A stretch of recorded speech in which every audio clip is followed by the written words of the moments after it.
Ngayon ho, mga kababayan, nasaan na tayo? Nako, gusto kong talakayin muna, mga bossing, no? Etong kay Yusek Castro. Isa pa ho ito. Nako, mga bossing, yung isang DDS din, Water down, Alas. umpisa pa lang ng balita, ipapa-blatter daw ni attorney, Claire Castro, yung DDS. Paano sabi sa kanya, PAKYU. Pagpapaliwanag dyan ni attorney Claire Castro, ang sabi niya, kapag yung nagmura ang isang tao, kayong dalawa nag-aaway, no? Ako, hindi naman po ako eksperto sa batas. Napanood ko lang po kay attorney Claire Castro. Pagka yung dalawang tao nag-aaway at nagkamurahan kayo, hindi maiko-consider na libel yan or etc. Pero yung hindi ka naman kasali, bigla kang umepal at minura mo, nako, posible. At hindi lang ho yun, mga bossing, hindi lang ho libel. May dagdag pa, may pagbabanta Appendix at tato, patato. Appendix lang ang walang latay. Pagka ganun ho, mga kababayan, ano ang dating sa ating mga Pilipino nun? Di ba pagka ganun, Google Pay, babanatan, may gagawing masama doon sa tao at sasaktan yung tao.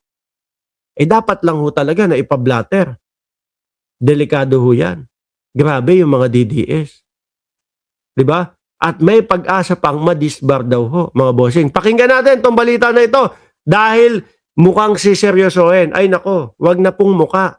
Seryosohin nyo na po at nandito kami sa likod ninyo, Atty. Claire Castro. Water down, Alas Press Officer Undersecretary Claire Castro ang isang abogadong supporter ni VP Sara matapos siyang pagbantaan kasunod ng kanyang choppy remark. Una kasing inihambing ni Castro. Diba? Yung mga DDS, mga boss chipamo, sir, napikon. Napipikon sila kay bagay, dati pa lang naman mga kababayan, simulat sa pool pa lang naman po, napipikon na sila Bakit po? Ano kinapipikon nila kay Atty. Claire Castro? Simple lang mga bossing. Laging binablock ni Atty. Claire Castro o ni Yusek Castro yung mga ka-fake newsan po ng mga DDS. No? Yung mga pakalat nila na walang katotohanan, binablock agad yan ni Atty. Claire Castro, mga boss. At doon gigil na gigil po yung mga DDS. Naiinis sila kapag isang beses pa nga, sabi nila? Bakit daw ipinagtatanggol? Ano gusto nyo? Hayaan lang yung mga ka-fake newsan ninyo? Tuloy-tuloy lang yung mga ka-fake newsan ninyo? Hindi. Diba?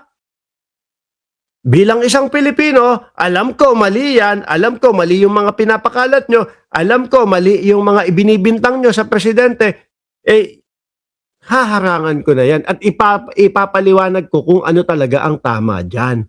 Di ba? Hindi natin hahayaan na kumalat pa yung fake news. Doon napipikon yung mga DDS.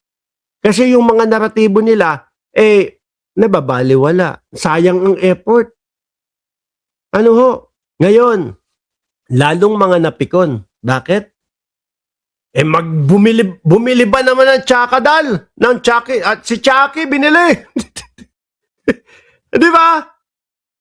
Ako, sabi ko naman sa inyo, mga kababayan, kapag ang vice-presidente natin nakangiti, pag ang vice-presidente natin maganda yung aura, nagagandahan ho ako sa vice-presidente. Pero kapag yung laging, huwag kayong magalit sa akin, naknatokwa naman, Ako naman, iba-iba naman tayo ng paningin, no? Wala kayong magagawa kung kapag nakangiti, kapag masaya, at kapag maganda aura ng vice-presidente, nagaganda ako, huwag kayong magalit sa akin, no? Pero kapag naman talaga, yung talagang galit, nakasimangot, at talagang biglang sasabi, kapag may nangyari sa akin, meron na akong kinausap, patayin si Bongbong Marcos. Nakaganon yung nakasalubong yung kilay. Patayin si Bongbong Marcos. Patayin si Lisa Araneta Marcos. Patayin si Martin Romualdez. Sabi ko sa inyo, pag pinagsama mo po yung sinasabi at pag pinagsama mo yung itsura ng vice-presidente, mga kababayan, para ho sa akin, hindi lang po Malachaki yun.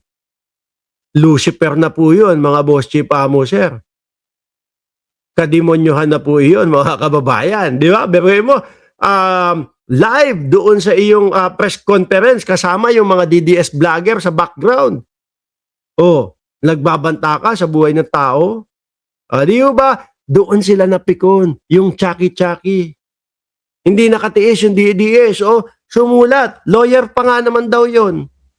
Lawyer, oh. Ewan ko, lawyer tapos hindi niya alam na yung mga sasabihin niya, posibleng makasuhan siya, posibleng mapablatter siya dahil sa pagbabanta. Ano ba naman yun? Biruin mo, nag-aaral ka ng batas, trabaho mo puro batas araw-araw, tapos lulusot pa sa iyo yung ganon. Di ba?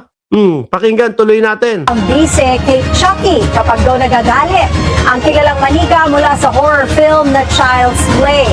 Sa kanyang YouTube vlog, Kayo nga, bangag kayo ng bangag sa Pangulo. Kayo nga, lagi niyo sinasabi, ngiwi si Pangulong Bongbong Marcos. Wala lang. No?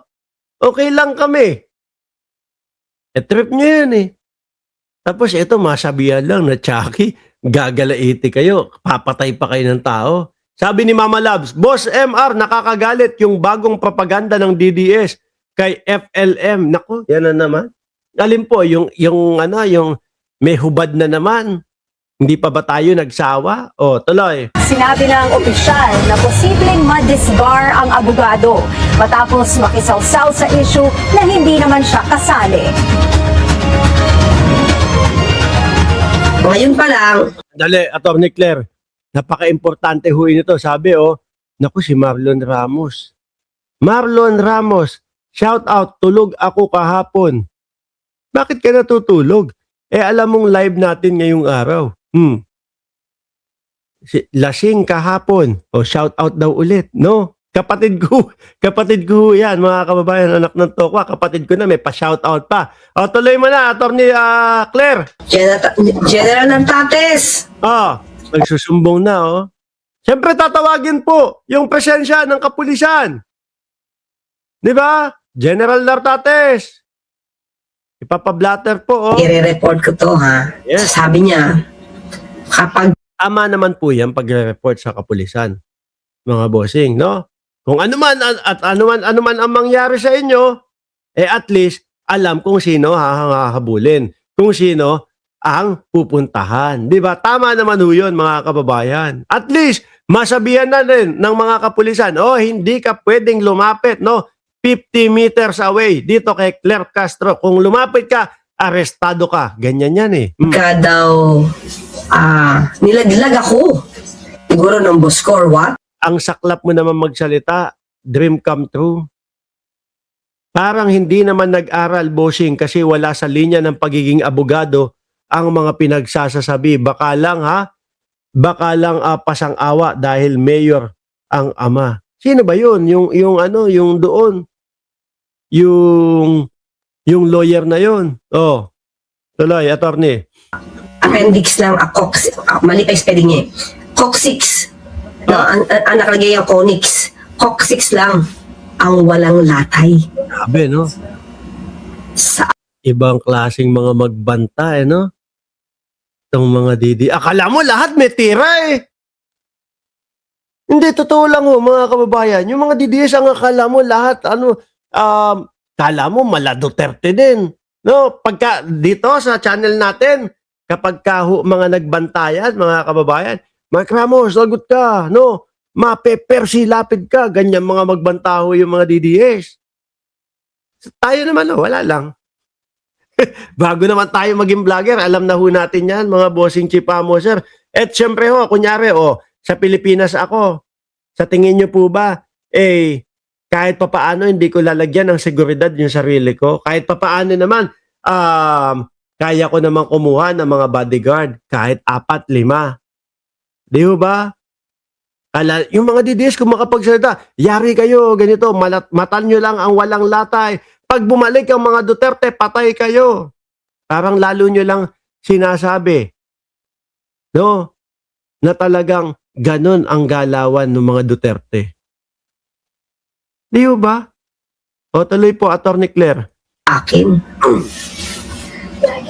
Diba? So, ibig sabihin,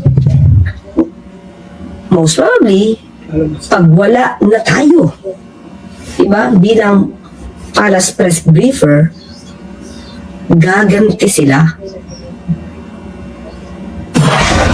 Buhay. O ang buhay ang Yun po yun, pagganti. Di ba? Pagka nawala na yung presidente, pagka iba na ang presidente, pag bumalik si Sara Duterte, hindi namin kayang gantihan, hindi namin kayang bawian yung mga Marcos, yung mga matataas. Pero ikaw, Claire Castro, yari ka sa amin.